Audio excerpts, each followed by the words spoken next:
Hello friends, welcome to our YouTube channel learn with NH.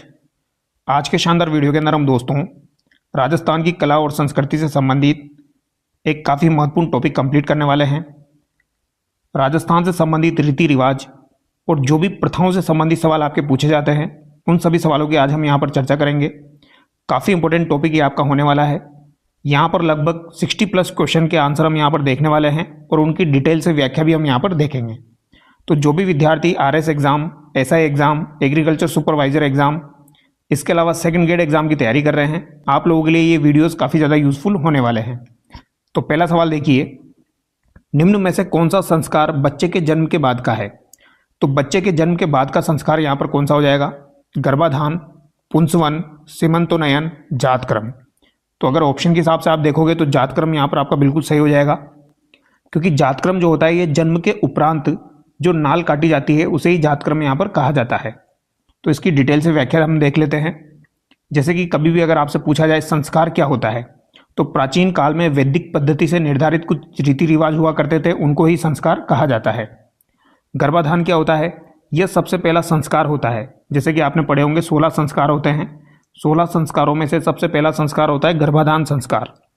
उसके बाद में आपका आता है पुंसवन। पुंसवन संस्कार जो होता है ये भ्रूण की स्वस्थ वृद्धि के लिए किया जाता है दूसरे तीसरे माह में, यानी जब बच्चा पेट में ही होता है तभी आपका पुंसवन संस्कार किया जाता है। इसके अलावा होता है सीमंतोन्नयन संस्कार। गर्भस्थ शिशु के मानसिक स्वास्थ्य के हेतु आपका सीमंतोन्नयन संस्कार किया जाता है 6ठे और 8वें मास में।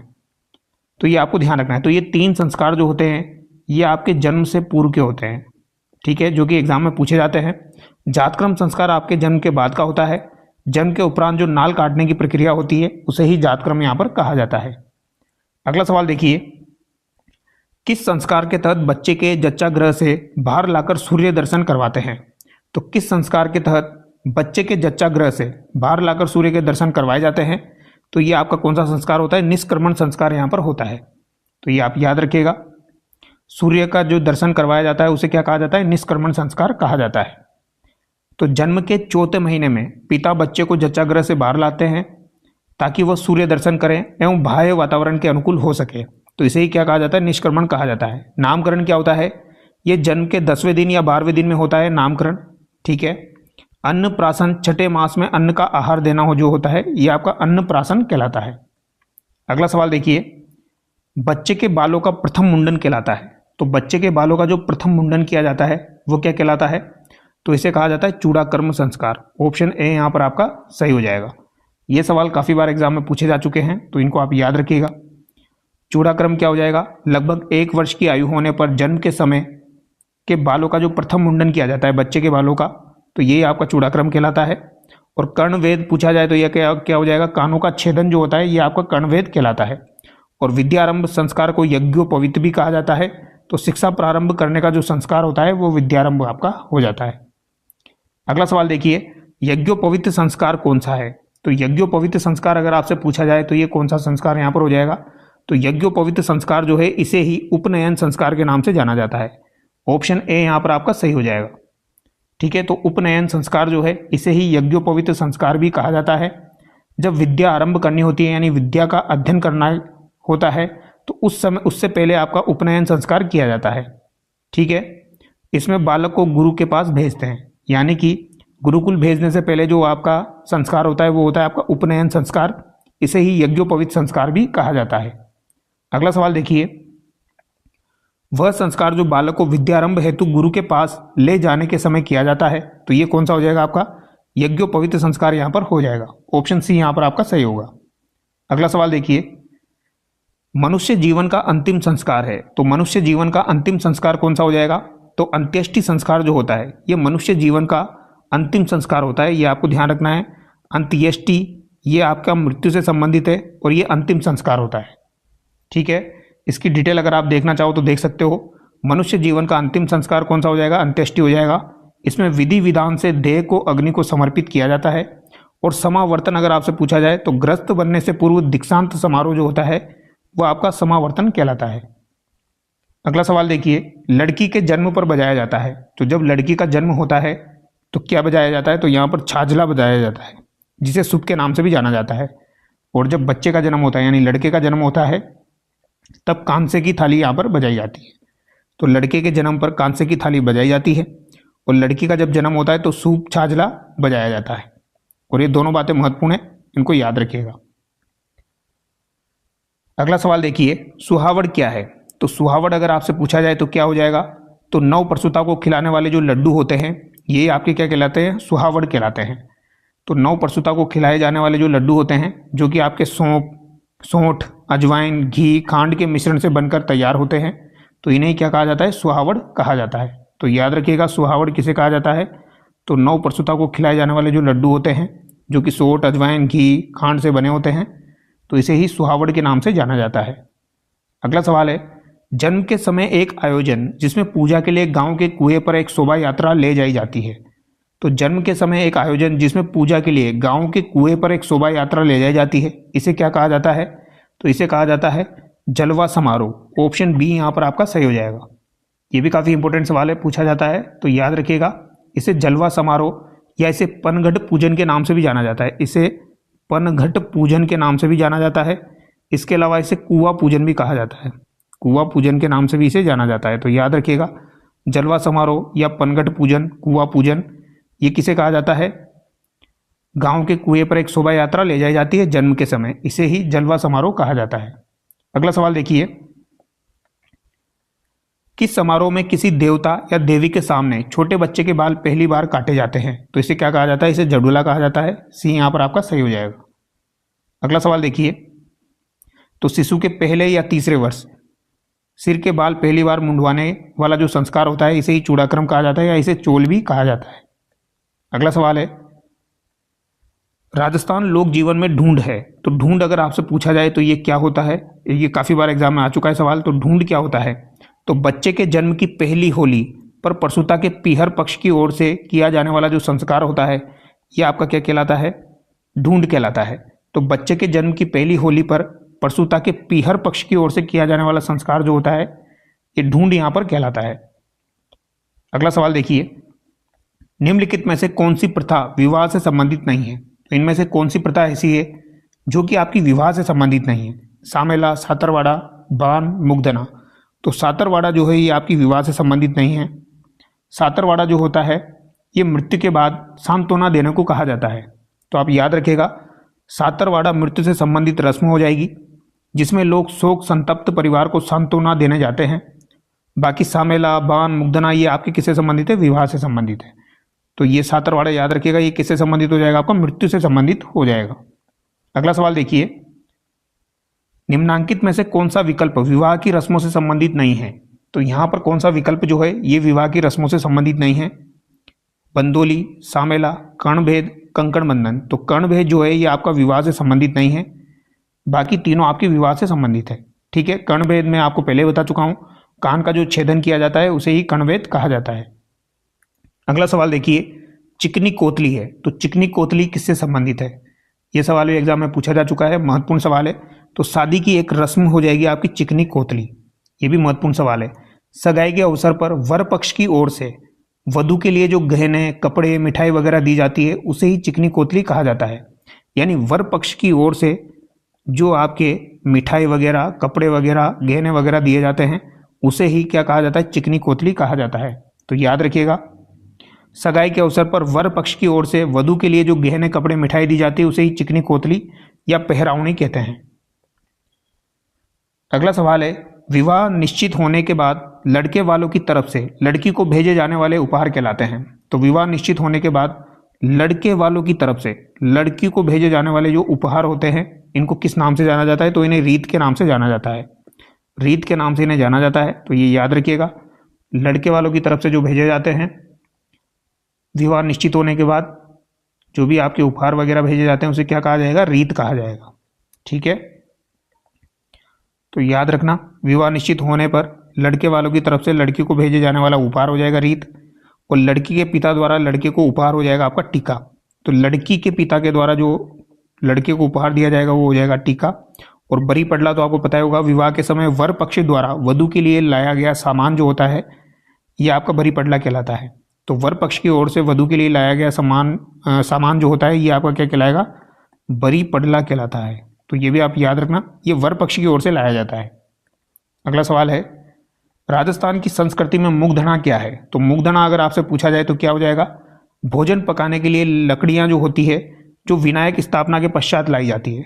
तो भगवान गणेश जो होते हैं, इनकी स्थापना की जाती है। विनायक स्थापना के बाद में भोजन पकाने के लिए जो लकड़ियां लाई जाती है, उन्हें ही क्या कहा जाता है? उन्हें मुग्धना के नाम से जाना जाता है। तो याद रखिएगा, ठीक है। और ये भी विवाह समारोह से संबंधित है। तो विवाह समारोह में भोजन पकाने के लिए काम में ली जाने वाली लकड़ियां जो है वो मुग्धना कहलाती है, और यह विनायक पूजन के बाद में ही लाई जाती है। अगला सवाल है, काकन डोड़ा रस्म है। तो काकन डोड़ा रस्म किससे संबंधित है? तो ये विवाह से संबंधित है। बी यहाँ पर आपका बिल्कुल सही हो जाएगा। सिंपल सा सवाल है, वर वधु के दाहिने हाथ में मोली और लोहे लाख का छल्ला बांधा जाता है, जिसे काकन डोड़ा कहते हैं, और विवाह जब संपन्न हो जाता है तो इसको खोल दिया जाता है। तो ये याद रखिएगा आप, ठीक है, काकन डोड़ा। अगला सवाल है, किस राजस्थानी परंपरा में विवाह से पहले दुल्हन और दूल्हे को धागे से बांधा जाता है और विवाह के बाद धागा हटा दिया जाता है? तो जिसकी भी हमने बात करी, इसे क्या कहा जाएगा? काकन डोड़ा इसे कहा जाता है। ऑप्शन डी यहाँ पर आपका सही होगा। अगला सवाल देखिए, राजस्थानी संस्कृति में जनेटन क्या है? तो जानोटन या जनोटन अगर आपसे पूछा जाए तो ये क्या हो जाएगा? तो ये आपसे सवाल एग्जाम में पूछा जा सकता है। तो याद रखिएगा, वर पक्ष की ओर से दिया जाने वाला जो भोज होता है, ये आपका क्या कहलाता है? जनोटन कहलाता है। किसकी तरफ से दिया जाता है? ये वर पक्ष की तरफ से दिया जाता है जो भोजन, इसे क्या कहा जाएगा? जनोटन कहा जाएगा। और ये महत्वपूर्ण सवाल है, याद रखिएगा, पूछा जाता है। ये सवाल काफ़ी बार एग्जाम में आ चुके हैं, काफ़ी महत्वपूर्ण सवाल है। यहाँ पर जो भी प्रीवियस एग्जाम में सवाल पूछे गए हैं, सारे सवाल मैंने यहाँ पर रखे हैं। इसके अलावा कुछ और भी नए सवाल यहाँ पर है जो कि फ्यूचर एग्जाम में पूछे जा सकते हैं, ठीक है। तो यहाँ पर एक्सप्लेनेशन भी ऐड है इसका। वर पक्ष की ओर से शादी से पहले दिया जाने वाला जो सामूहिक प्रतिभोज होता है, वो क्या कहलाता है? आपका जनोटन कहलाता है। अगला सवाल है, विवाह से एक दिन पूर्व वर वधु की निकासी निकाली जाती है, उसे क्या कहते हैं? तो वर वधु की जो निकासी निकाली जाती है, इसे क्या कहा जाएगा? इसे बिंदोली कहा जाता है। बी यहाँ पर आपका सही हो जाएगा। अगला सवाल देखिए, अब ये तो आपको पता ही होगा, इसमें ज़्यादा बताने लायक कोई चीज़ है नहीं। विवाह के एक दिन पूर्व वर और वधु को गांव या शहर में घुमाया जाता है, इसे ही क्या कहा जाता है? बिंदोली या बंदोली कहा जाता है। दूल्हे की बारात के प्रस्थान के बाद घर की स्त्रियों द्वारा लोक नाट्य के रूप में एक नकली विवाह का आयोजन किया जाता है, तो ये क्या कहलाता है? तो दूल्हे की बारात का जब प्रस्थान हो जाता है तो घर की जो स्त्रियां होती है वो लोक नाट्य के रूप में एक नकली विवाह का आयोजन करती है। तो इसे किस नाम से जाना जाता है? इसे टूटिया के नाम से जाना जाता है। इसे क्या कहा जाता है? इसे टूटिया के नाम से जाना जाता है। तो याद रखिएगा, टूटिया या खोड़िया भी इसे कहते हैं। तो खोड़िया भी अगर आपसे पूछा जाए तो याद रखना, टूटिया या खोड़िया इसे कहते हैं। बारात जाने के बाद महिलाओं द्वारा वर वधु का स्वांग रचकर जो नाटक किया जाता है, तो ये वर्ड याद रखना, स्वांग रचकर जो नाटक किया जाता है वही आपका क्या कहलाता है? टूटिया या खोड़िया कहलाता है। अगला सवाल है, निम्न में से कौन सी रस्म विवाह की है? तो इनमें से कौन सी रस्म ऐसी है जो विवाह से संबंधित है? डुकाव, सामेला, भदर। तो ये भदर जो है दोस्तों, ये तो आपकी मृत्यु से संबंधित है। तो थर्ड यहाँ पर आपका गलत हो जाएगा। तो यहाँ पे ऐसे थर्ड गया, थर्ड गया, थर्ड गया, 1 और 2 आपको बचता है। तो डुकाव और सामेला जो है ये विवाह से संबंधित है। अभी होते क्या है ये भी मैं आपको बता देता हूँ। डुकाव क्या होता है? तोरण मारने से पूर्व वर का जो जुलूस निकाला जाता है, तो तोरण मारने से पूर्व वर का जो जुलूस निकाला जाता है उसे डुकाव कहते हैं। सामेला जो होता है ये बारात का स्वागत करना कहलाता है। तो सामेला जो है ये बारात का स्वागत करना यहाँ पर कहलाएगा, ठीक है। और भदर याद रखना महत्वपूर्ण है, पूछा जाता है। भदर जो है ये मृत्यु संस्कार है। जो मृत्यु संस्कार में बाल मुंडवाए जाते हैं उसे ही भदर के नाम से जाना जाता है। तो भदर किससे संबंधित है? तो ये अंत्येष्टि से संबंधित है, यानी मृत्यु संस्कार से संबंधित है। मृत्यु होने के बाद जो बाल मुंडवाए जाते हैं इसे ही भदर के नाम से जाना जाता है। अगला सवाल देखिए, बारात के स्वागत की रस्म को कहा जाता है। तो बारात के जो स्वागत की रस्म होती है इसे किस नाम से जाना जाता है? तो अभी हमने देखा था, इसे सामेला कहा जाता है। अगला सवाल देखिए, अच्छा यहाँ पर एक और बात याद रखना, सामेला को ही मधुपर्क के नाम से जाना जाता है। तो जब वर वधु के घर पहुंचता है, तो वधु के पिता द्वारा अपने संबंधियों के साथ वर पक्ष का जो स्वागत किया जाता है, यानी वधु के पिता के द्वारा वर पक्ष का जो स्वागत किया जाता है उसे ही सामेला या मधुपर्क यहाँ पर कहा जाएगा। तो ये मधुपर्क भी याद रखना, ठीक है। वधु के पिता के द्वारा अपने संबंधियों के साथ वर पक्ष का जो स्वागत हो रहा है उसे मधुपर्क कह रहे हैं, ठीक है। निम्न में से तोरण का संबंध किससे है? तो तोरण का संबंध किससे हो जाएगा? विवाह से यहाँ पर हो जाएगा। सी यहाँ पर आपका सही होगा। जब वर कन्या के घर पर प्रथम बार पहुंचता है तो घर के दरवाजे पर बंधे तोरण को घोड़ी पर बैठे हुए छड़ी या तलवार द्वारा 7 बार छूता है और इसे विजय का प्रतीक माना जाता है। यही आपका क्या कहलाता है? तोरण कहलाता है। अगला सवाल है, विवाह के पश्चात दुल्हन के स्वागत में दिया जाने वाला भोज है। तो विवाह के पश्चात दुल्हन के स्वागत में जो भोज दिया जाता है इसे क्या कहा जाता है? इसे बरोटी कहा जाता है। क्या कहा जाएगा? इसे बरोटी के नाम से जाना जाता है। तो याद रखना, विवाह के पश्चात दुल्हन के स्वागत में, तो यहाँ पर स्वागत किसका किया जा रहा है? दुल्हन का किया जा रहा है। तो दुल्हन के स्वागत में जो भोज दिया जाता है इसे क्या कहा जाएगा? इसे बरोटी कहा जाएगा। ठीक है, तो विवाह के पश्चात दुल्हन के ससुराल में प्रथम बार स्वागत किया जाने वाला भोज बरोटी हो जाएगा। ओझण जो है ये आपका दहेज हो जाएगा। और जेवनवार वधु पक्ष द्वारा बारात को दिया जाने वाला भोज हो जाएगा। तो वधु पक्ष के द्वारा जो दिया जाएगा वो तो हो जाएगा जेवनवार। ठीक है, और जो आपका वर पक्ष के द्वारा दिया जा रहा है वो आपका क्या हो जाएगा? बरोटी यहां पर हो जाएगा। वधु के साथ उसके पीहर से कोई निकट संबंधी आता है तो कहलाता है। तो वधु के साथ उसके पीहर से कोई निकट संबंधी आता है तो उसे क्या कहा जाता है? तो इसे ओलंदी के नाम से जाना जाता है। बी यहाँ पर आपका बिल्कुल सही होगा। महत्वपूर्ण सवाल है, पूछा जाता है, याद रखिएगा। ओलंदी किसे कहा जाता है? तो वधु के साथ उसके पीहर से कोई निकट संबंधी आता है तो उसे ही ओलंदी के नाम से जाना जाता है। ठीक है, उसका छोटा भाई हो गया या निकट संबंधी कोई महिला होगी तो उसे ही ओलंदी कहा जाता है। अगला सवाल देखिए, गौणा रस्म किससे संबंधित है? तो गौणा रस्म कभी भी आपसे पूछी जाए किससे संबंधित है तो ये आपकी विवाह से संबंधित है। गौणा रस्म किससे संबंधित हो जाएगी? विवाह से संबंधित यहाँ पर हो जाएगी। गौणा को ही मुकलावा के नाम से भी जाना जाता है। तो बाल विवाह की स्थिति में जब लड़की बालिग हो जाती है तो वधु को वर के घर भेजने की जो रस्म होती है उसे ही क्या कहा जाता है? गौणा कहा जाता है। तो याद रखिएगा, गौणा किसे कहा जाता है। इसके अलावा मुखलावा भी यही हो जाएगा आपका।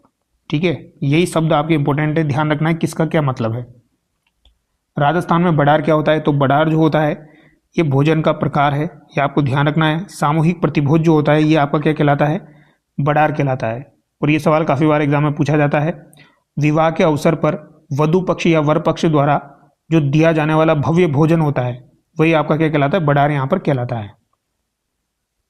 और मौसर और जोसर किससे संबंधित है? तो ये भी याद रखना, मौसर और जोसर जो है ये भी आपके जो है ये खाने से ही संबंधित है, लेकिन ये मृत्यु भोज से संबंधित है।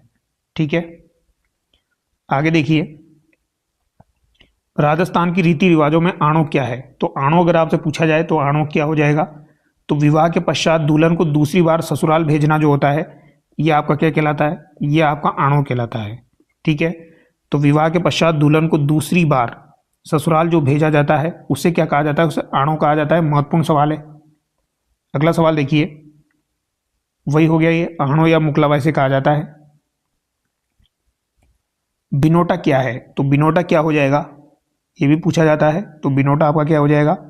दूल्हा दुल्हन के विवाह की जो जूतियां होती है वो आपकी क्या कहलाती है? बिनोटा कहलाती है। तो दूल्हा दुल्हन के विवाह की जो जूतियां हो जाएगी यह आपकी क्या कहलाएगी? बिनोटा यहां पर कहलाएगी। ठीक है, और जूतियों को किसके नाम से जाना जाता है? मोजड़ी के नाम से भी जाना जाता है। अगला सवाल देखिए, विवाह के पश्चात दुल्हन को दूसरी बार ससुराल भेजने को राजस्थानी संस्कृति में क्या कहा जाता है? तो इसे आणो कहा जाता है, अभी हमने देखा था। अगला सवाल देखिए, लोपा क्या है? तो लोपा अगर आपसे पूछा जाए तो ये क्या हो जाएगा आपका? तो लोपा क्या है? अंत्येष्टि क्रिया है तो अग्नि की जो आहुति दी जाती है यही आपकी क्या कहलाती है? लोपा कहलाती है। तो अंत्येष्टि की क्रिया है तो अग्नि की आहुति सबसे बड़े बेटे या कोई निकट के भाई द्वारा ही दी जाती है तो इसे क्या कहा जाता है? लोपा कहा जाता है। तो याद रखिएगा, अंत्येष्टि की क्रिया है तो अग्नि की जो आहुति दी जाती है वो सबसे बड़े बेटे के द्वारा दी जाती है और इसे ही क्या कहा जाता है? इसे लोपा या लांपा कहा जाता है। अगला सवाल देखिए, मृतक को शमशान ले जाने के लिए प्रयुक्त बांस या लकड़ी की अर्थी को क्या कहा जाता है? तो प्रयुक्त बांस या लकड़ी की जो अर्थी होती है इसे किस नाम से जाना जाता है? तो इसे बैकुंठी के नाम से जाना जाता है। लकड़ी या बांस की जो सैया होती है जिस पर मृतक व्यक्ति को शमशान घाट तक ले जाया जाता है इसे ही बैकुंठी कहा जाता है। अगला सवाल है, घर से शमशान तक अर्थी या बैकुंठी की दिशा परिवर्तन करते हैं उसे क्या कहते हैं? तो घर से शमशान तक जब जाते हैं तो अर्थी या बैकुंठी की दिशा को परिवर्तित करते हैं तो इसे किस नाम से जाना जाता है? तो इसे आधेठा के नाम से जाना जाता है। क्या कहा जाता है? इसे आधेठा, यानी आधे रास्ते में ही जो है वो डायरेक्शन चेंज कर दी जाती है। घर या शमशान तक यात्रा के बीच में चौराहे पर अर्थी की दिशा को परिवर्तित कर दिया जाता है उसे ही आधेठा कहा जाता है। तो बी यहां पर आपका सही होगा। मृतक के अंत्येष्टि संस्कार के बाद किया जाने वाला स्नान कहलाता है। तो मृतक के अंत्येष्टि संस्कार के बाद यानी अंतिम संस्कार के बाद जो किया जाने वाला स्नान होता है ये आपका क्या कहलाता है? तो ये आपका क्या कहलाता है? पानीवाड़ा कहलाता है। तो याद रखिएगा ये क्या कहलाएगा आपका? पानीवाड़ा कहलाता है। ठीक है, एग्जाम में पूछा जा सकता है तो याद रखना। तो मृतक के रिश्तेदार मृतक पुरुष के अंत्येष्टि संस्कार के बाद एक साथ जलाशय पर जाकर स्नान करते हैं, इसे ही क्या कहा जाता है? पानीवाड़ा कहा जाता है। निम्नलिखित में से कौन सी प्रथा विवाह समारोह से संबंधित नहीं है? तो विवाह समारोह से संबंधित प्रथा यहाँ पर कौन सी नहीं है? तो ये अभी हमने देखा पानीवाड़ा जो है ये मृत्यु से संबंधित है, तो ये आपका जो है ये विवाह से संबंधित नहीं है। डी यहाँ पर आपका सही होगा। भदर का संबंध किससे है? तो भदर का संबंध भी मैं आपको बता चुका हूं, अंत्येष्टि संस्कार से भदर का संबंध हो जाएगा। जो बाल मुंडवाते हैं उसे ही भदर कहा जाता है। ठीक है, इसकी डिटेल आप याद रखना, इंपॉर्टेंट है। अंत्येष्टि के समय या बाद में मृतक के परिवार वालों पुत्रों का सिर या मूछ मुंडन किया जाता है, उसे ही क्या कहा जाता है? इसे ही भदर के नाम से जाना जाता है। ठीक है, अगला सवाल देखिए। वयोवृद्धों के देहावसान पर शमशान ले जाते समय रास्ते में अर्थी पर पैसे फेंके जाते हैं, उसे क्या कहते हैं? तो उससे क्या कहा जाता है जब अर्थी पर पैसे फेंके जाते हैं? तो ये भी महत्वपूर्ण सवाल है, पूछा जा सकता है। इसे बखेर के नाम से जाना जाता है। किसके नाम से जाना जाता है? इसे बखेर के नाम से जाना जाता है। तो बखेर वृद्ध व्यक्ति की मृत्यु होने पर शमशान ले जाते समय रास्ते में अर्थी पर जो पैसे या चिल्लर उछाले जाते हैं उन्हें क्या कहा जाएगा? बखेर कहा जाता है। अगला सवाल है, मोसर क्या है? तो मोसर मृत्यु भोज हो जाएगा। मैंने आपको बताया था एक ओसर होता है, जोसर होता है, मोसर होता है। तो जो मोसर है ये आपका क्या हो जाएगा? मृत्यु भोज यहाँ पर हो जाएगा। तो याद रखना मोसर किससे संबंधित है? मृत्यु भोज से संबंधित है। राजस्थान में मृत्यु भोजन को क्या कहा जाता है? मोसर कहा जाता है। और जीवित रहते ही किया गया मृत्यु भोज क्या कहलाता है? जोसर कहलाता है। तो जोसर भी आपका मृत्यु भोज है और मोसर भी मृत्यु भोज है। बस मोसर जो है ये मरने के बाद किया जाता है, जोसर जो है ये जीवित रहते हुए व्यक्ति ही अपना मृत्यु भोज करवा दे तो उसे जोसर कहा जाता है। ठीक है, एक होता है ओसर। ओसर जो है ये अलग है, ये मृत्यु भोज से संबंधित नहीं है, लेकिन ये भी आपका भोजन ही होता है ओसर। आगे देखिए, नवनिर्मित गृह उद्घाटन की रस्म कहलाती है। तो नवनिर्मित जो घर होता है उसका उद्घाटन करना हो तो ये क्या कहलाता है? नांगल कहलाता है। ठीक है, अगर आप भी नया घर बनाओगे उसका उद्घाटन करोगे तो उसे क्या कहते हैं? नांगल कहते हैं। ठीक है, नवनिर्मित गृह के उद्घाटन या गृह प्रवेश की रस्म जो होती है ये आपकी नांगल कहलाती है। नाता क्या है? महत्वपूर्ण सवाल है, पूछा जाता है। तो नाता क्या हो जाएगा? तो रिश्तों का एक नाम हो जाएगा नाता। रिश्तों का एक नाम हो जाएगा क्या? नाता। तो याद रखना, नाता प्रथा होती थी। इस प्रथा के अनुसार पत्नी अपने पति को छोड़कर बिना किसी औपचारिक रस्मों के किसी अन्य पुरुष के साथ रह सकती है। तो यह पुनर्विवाह का एक रूप हो जाएगा। तो पुनर्विवाह का एक रूप था आपका कौन सा? नाता, और इसे ही नाता प्रथा कहा जाता है। यह महत्वपूर्ण सवाल है, याद रखेगा, काफी बार एग्जाम में आ चुका है। ठीक है, मोताणा प्रथा के संबंध में निम्न में से कौन सा कथन यहाँ पर सही है?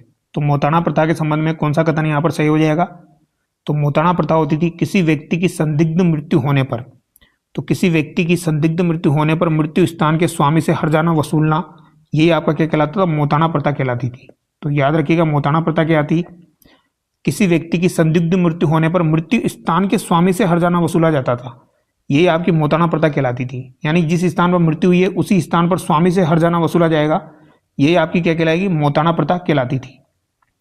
अगला सवाल देखिए, जैसे कि आप देख सकते हो, आदिवासी क्षेत्र में किसी व्यक्ति की संदिग्ध मृत्यु होने पर आदिवासी पंचों द्वारा तय की गई हर्जाना राशि आरोपी पक्ष से वसूलना, यही आपकी मोताणा प्रथा कहलाती थी। यानी मौत प्लस आना, मौत का मूल्य। ठीक है, मौत प्लस आना, मौत का मूल्य। आगे देखिए, राजस्थान में लड़की की शादी में दहेज के साथ कुंवारी कन्याएं भेजते हैं, उन्हें क्या कहलाता है? तो दहेज के साथ जो कुंवारी कन्याएं भेजी जाती है उन्हें डावरिया कहा जाता है। क्या कहा जाएगा? डावरिया इनको कहा जाएगा। तो ये भी याद रखिएगा, इसे क्या कहा जाएगा? डावरिया कहा जाएगा। और ये भी आपका एक महत्वपूर्ण सवाल है, पूछा जाता है। तो डावरिया प्रथा रियासती काल में राजा महाराजा और जागीरदार अपनी पुत्री के विवाह में दहेज के साथ कुछ कुंवारी कन्याएं दासी रूप में भेजते थे, इसे ही क्या कहा जाता है? डावरिया कहा जाता है। आगे देखिए, रात्रि भर जागरण क्या कहलाता है? तो रात्रि भर जागरण करना क्या कहलाता है? तो ये आपका ओझको के नाम से जाना जाता है। इसे राति जोगा या ओझको इसे कहा जाता है। शुभ अवसर या रात भर देवताओं की जो स्तुति की जाती है उसे ही क्या कहा जाता है? जागरण कहा जाता है। तो देवताओं की जो स्तुति की जाती है वही आपकी क्या कहलाती है? जागरण कहलाती है। ओझको कहलाता है, राति जोगा कहलाता है। आगे देखिए, राजस्थान में सती प्रथा को रोकने का प्रयास सर्वप्रथम कहाँ किया गया? तो सती प्रथा को रोकने का प्रयास सर्वप्रथम कहाँ पर किया गया था, यह आपसे पूछा गया है। तो यहाँ पर क्या पूछा गया, प्रयास सर्वप्रथम किसने किया। तो प्रयास किसने किया था, तो जयपुर रियासत के द्वारा सती प्रथा को रोकने का सर्वप्रथम प्रयास किया गया था। यहाँ पर बात प्रयास की जा रही है, सवाल को ध्यान से पढ़ना है, ठीक है। तो सती प्रथा को रोकने का प्रयास अगर आपसे पूछा जाए तो प्रयास किसने किया था, जयपुर ने किया था। राजस्थान में सर्वप्रथम सती प्रथा रोक लगाने का प्रयास जयपुर के महाराजा सवाई जयसिंह के द्वारा ही किया गया था। कानूनी रोक बूंदी के द्वारा लगाई गई थी, लेकिन प्रयास किसने किए थे, जयसिंह ने किए थे। यानी कि अगर आपसे पूछा जाए सर्वप्रथम प्रयास किसने किया, तो जयपुर के सवाई जयसिंह ने किया था, लेकिन सबसे पहले कानूनी रोक किसने लगाई, तो ये बूंदी के द्वारा लगाई गई थी। दोनों सवाल अलग अलग है, ध्यान से पढ़ना है। गवर्नर जनरल लॉर्ड बेंटिंग ने निम्न स्थलों पर सती प्रथा रोकने के आदेश दिए थे, निम्न में से कौन सा आपका युग्म सही नहीं है। तो लॉर्ड बेंटिंग के द्वारा सती प्रथा को रोकने के आदेश दिए गए थे, इनमें से कौन सा आपका गलत दिया गया है, ये आपको बताना है। अलवर 1830, जयपुर 1844, डूंगरपुर 1856, जोधपुर 1848। तो याद रखना, अलवर में 1830 बिल्कुल सही है, जयपुर में 1844 सही है, जोधपुर में 1848 आपकी सही है। लेकिन डूंगरपुर में आपकी जो रोक लगाई गई थी ये 1856 में ना लगाकर 1844 में ही लगाई गई थी। तो यहाँ पर आपका जो सही आंसर हो जाएगा, सॉरी 1844 में आपकी लगाई गई थी, तो यहाँ पर सी जो है ये आपका गलत हो जाएगा, ठीक है। तो डूंगरपुर में सती प्रथा पर रोक 1844 में लगाई गई। और अगर बांसवाड़ा प्रतापगढ़ की पूछी जाए आपसे, तो बांसवाड़ा में और इसके अलावा प्रतापगढ़ में रोक कब लगाई गई थी, तो बांसवाड़ा और प्रतापगढ़ में रोक आपकी 1846 में लगाई गई थी। तो ये आपको ध्यान रखना है, ठीक है। और अलवर में 1830 है, जयपुर में 1844 है, डूंगरपुर में 1844 है, जोधपुर में 1848 है, बांसवाड़ा प्रतापगढ़ में आपके 1846 है।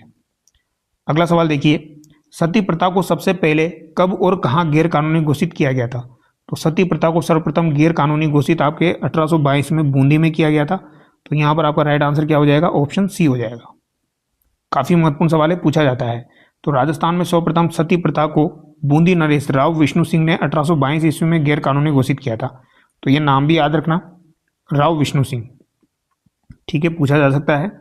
तो राव विष्णु सिंह बूंदी के शासक थे, इन्होंने ही सर्वप्रथम 1822 में आपकी सती प्रथा को गैर कानूनी घोषित किया था।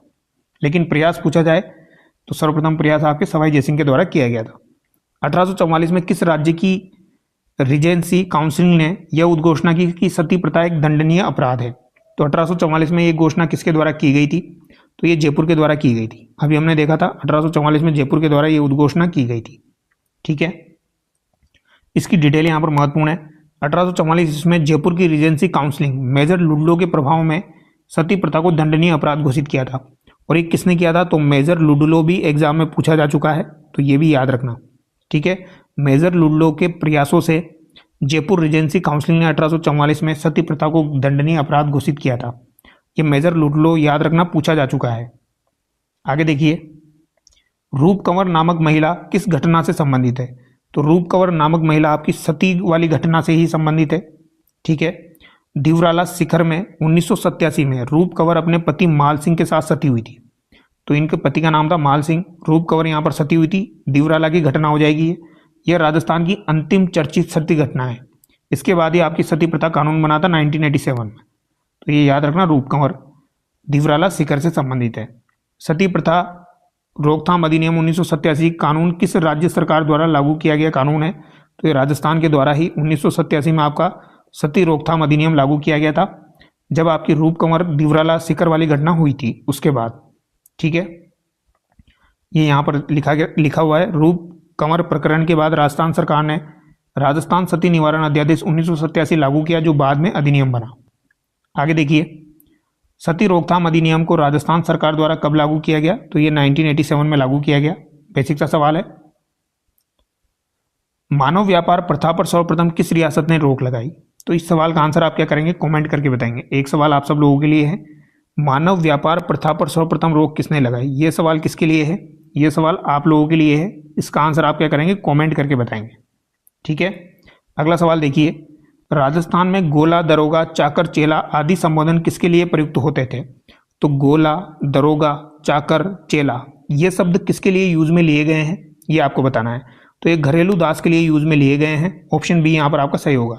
गोला, दरोगा, चाकर, चेला ये घरेलू दास के लिए यूज में लिए जाते थे, ठीक है। तो दास प्रथा के अंतर्गत दासों को गोला, दरोगा, चाकर, चेला, खानजादा आदि नामों से पुकारा जाता था।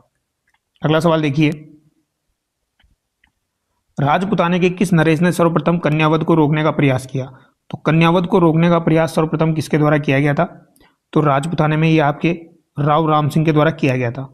कोटा महाराव राम सिंह ने 1833 में कोटा के अंतर्गत कन्यावध को जो है ये गैर कानूनी घोषित कर दिया था। ये आपको याद रखना है किसके प्रयासों से किया था, तो ये भी आपसे पूछा जा सकता है।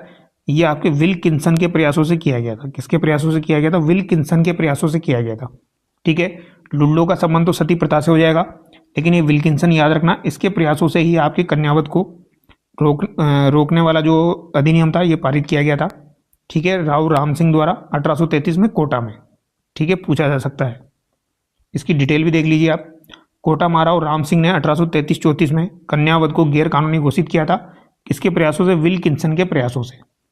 अगला सवाल है, 1833 ईस्वी में कन्यावध को गैर कानूनी घोषित करने का श्रेय किस रियासत को जाता है? तो ये कोटा को जाता है। ये यहां पर आपका सही हो जाएगा। अगला सवाल देखिए, जयपुर राज्य में कन्यावध को किस वर्ष गैर कानूनी घोषित किया गया? तो जयपुर राज्य में कन्यावध को गैर कानूनी कब घोषित किया गया था? तो ये 1844 में किया गया था। जयपुर में कन्यावध को गैर कानूनी कब घोषित किया गया? 1844 में किया गया, याद रखिएगा। ठीक है, और उदयपुर में भी आपका 1844 में ही किया गया था।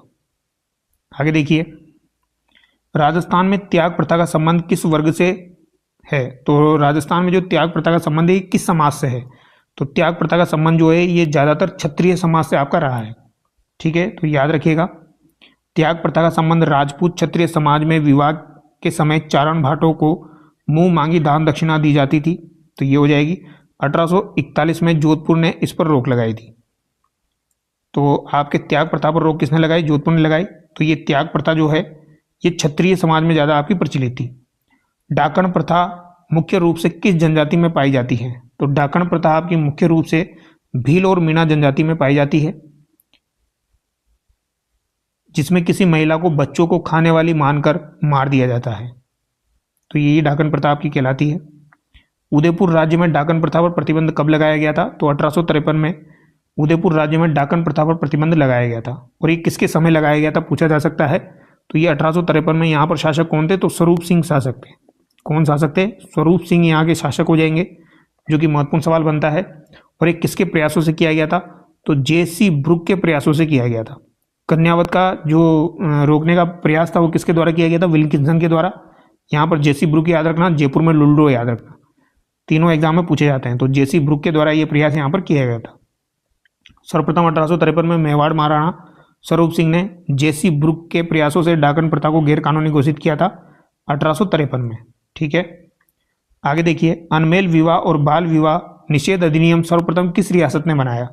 तो अनमेल विवाह और बाल विवाह अधिनियम सर्वप्रथम आपका 1903 में अलवर रियासत के द्वारा बनाया गया था।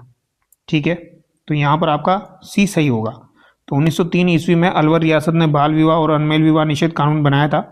जोधपुर ने 1885 में भी प्रयास किया था, लेकिन स्पष्ट अधिनियम अलवर का प्रसिद्ध है। तो याद रखना, प्रयास जोधपुर ने भी किया था, लेकिन यही वाला ज्यादातर आपका एग्जाम में पूछा जाता है। बाल विवाह की प्रथा आरंभ हुई, तो बाल विवाह की प्रथा जो है ये कब से आरंभ हुई थी? तो ये हर्षवर्धन के काल से ही आरंभ हुई थी। डी यहाँ पर आपका सही होगा। ठीक है, भारत में बाल विवाह का व्यापक प्रचलन आपका हर्षवर्धन यानी 7वीं सदी के काल से ही माना जाता है। विधवा विवाह को मान्यता सर्वप्रथम किस शासक ने दी थी? तो विधवा विवाह को मान्यता सर्वप्रथम आपके किस शासक के द्वारा दी गई थी? तो ये सवाई जयसिंह के द्वारा प्रदान की गई थी। याद रखिएगा, जयपुर के महाराजा सवाई जयसिंह पहले राजपूत शासक थे जिन्होंने विधवा विवाह को मान्यता देने हेतु नियम बनाए थे। अगला सवाल देखिए, जयपुर के किस शासक द्वारा राजपूत जाति में विवाह एवं श्राद्ध प्रथा पर व्यय को कम किया गया? तो विवाह एवं श्राद्ध प्रथा पर जो व्यय होता था उसको कम किया गया। ये भी किसने कम किया था? सवाई जयसिंह के द्वारा ही ये कम किया गया था। जो फिजूल खर्ची होती थी उस पर रोक लगाया था। ठीक है, याद रखना है, अपव्यय किया गया था सवाई जयसिंह के द्वारा। राजस्थान में समाधि लेने की कुप्रथा को गैर कानूनी घोषित करने का कार्य सर्वप्रथम किसने किया था? तो समाधि प्रथा जो होती थी उसको गैर कानूनी घोषित करने का कार्य सर्वप्रथम किसके द्वारा किया गया था? तो ये मेजर लुल्लो के द्वारा किया गया था।